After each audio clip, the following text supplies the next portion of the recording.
Hello guys, स्वागत है आज आपका कोड एक्सट्रीम में। तो आज हम नेक्स्ट वीडियो देखेंगे HTML की। तो आज हम देखने जा रहे हैं इसमें टेक्स्ट एलिमेंट्स। तो कि हेडिंग टैग्स होते हैं, paragraph, line break and horizontal tag होते हैं, इनको देखेंगे। तो बिना किसी देरी के शुरुआत करते हैं। ये दिस इज़ अवर वेबसाइट में लिखा हुआ है और ये कुछ इस तरीके से दिख रहा है हमको। तो अगर मैं यहाँ पे अपना हेडिंग टैग लगा दूँ या फिर कहूँ तो H1 टैग लगा दूँ तो ये कैसा दिखेगा देखते हैं। तो सेव करके देखते हैं कैसा दिखेगा ये।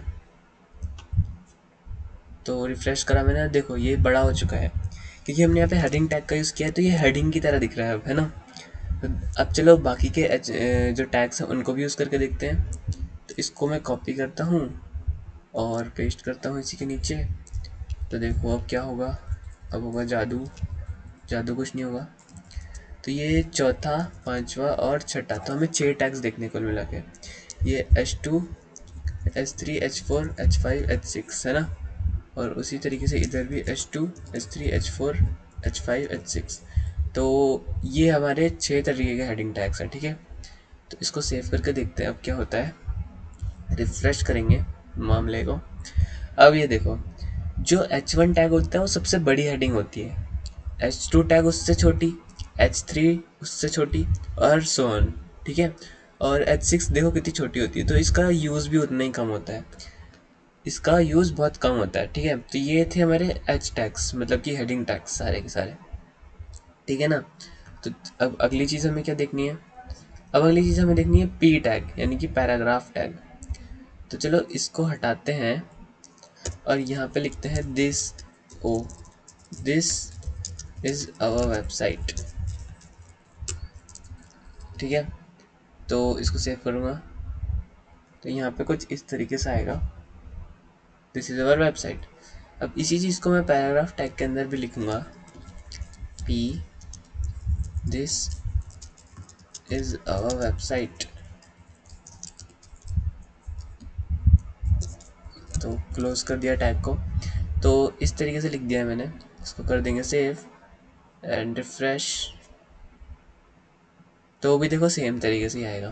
ये पैराग्राफ टैग यूज़ होता है कि हम इसके अंदर लिखें अपनी चीज़ को। देखो जैसे जब हम CSS वगैरह ऐड करते हैं ना, तो यहीं पे हम कभी कभी इनलाइन CSS भी ऐड कर देते हैं। कभी कभी हम इसकी क्लास या आईडी बनाते हैं ताकि हम इस स्पेसिफिक पैराग्राफ को टारगेट कर सकें। तो इसलिए हम इसका पैराग्राफ टैग बनाते हैं, है ना। तो इसलिए हम इसका पैराग्राफ टैग बनाते हैं। तो ये तो था पैराग्राफ टैग। ये सिंपल है, सिर्फ पैराग्राफ बनेगा इससे, है ना। तो अब अगली चीज़ थी अपनी लाइन ब्रेक। तो ये बहुत इंपॉर्टेंट चीज़ है। जैसे अगर मैं सिंपल लिखूँ, जैसे मैंने सिंपल लिखा था, दिस इज़ आवर वेबसाइट, ठीक है। तो ये मेरा सेव करूँगा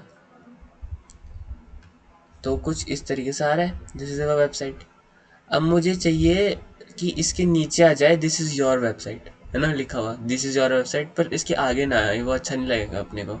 इसके आगे, इसके नीचे आए। तो वो मैं कैसे करूँ। तो अगर मैं नीचे लिखूँ इसके दिस इज़ योर वेबसाइट, तो क्या आ जाएगा उसके नीचे। तो ऐसा होता नहीं है, इसमें नहीं आता। देखो इसके आगे ही आ गया। तब इसको नीचे पता है कैसे लाते हैं। इसको लाते हैं BR टैग की मदद से। यहाँ पे मैं लगा दूंगा BR टैग, ठीक है। सेव करते हैं। सेव किया मैंने। तो देखो अब ये इधर आ गया है। जैसे अपनी प्रोग्रामिंग लैंग्वेज में बैक स्लैश नहीं होता, वैसे ही होता है ये BR टैग भी इसमें, है ना।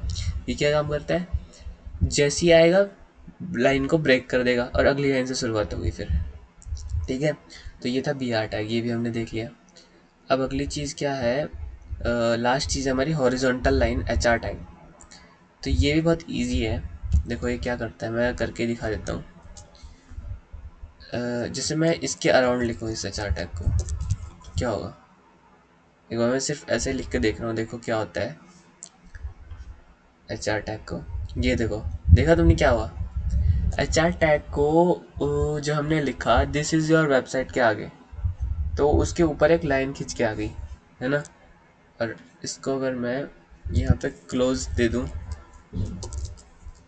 HR टैग में, क्या ये क्लोजिंग है। तो देखो कुछ नहीं हुआ। ये एक सेल्फ क्लोजिंग टैग होता है मेरे हिसाब से, एचआर टैग होता है ना जो, तो इसको क्लोज करने की ज़रूरत नहीं है, ये भी बीआर टैग की तरह ही होता है। तो ये एक लाइन क्रिएट कर देता है, जैसे कि अभी हमने देखा। अगर मैं यहाँ पे भी लिख देता एचआर, तो क्या होता, इस वाली लाइन में भी ये एक हमें लाइन क्रिएट करके देता है। सिंपल बात ये है, ये देखो, समझ रहे हो ना, उस लाइन के ऊपर हमारी एक लाइन बन के आ जाएगी अगर हम एचआर टैग का यूज़ करेंगे। तो इस वीडियो में हमने क्या क्या देखा, इस वीडियो में हमने देखा H1 टैग सारे, H1 बोल रहा हूँ मतलब H टैग सारे, तो इसको मैं कलर कर देता हूँ। इस वीडियो में हमने सारे H टैग्स देखे, हेडिंग टैग्स। फिर हमने देखा अपना पैराग्राफ टैग, जिससे हम पैराग्राफ बना सकते हैं। लाइन ब्रेक टैग, जिससे हम नेक्स्ट लाइन में जा सकते हैं। हॉरिजॉन्टल टैग से क्या होता है, एक लाइन बन के आ जाती है, ठीक है। तो ये सब चीज़ें हमने कर दी हैं अपनी क्लियर। तो थैंक्स फॉर वॉचिंग।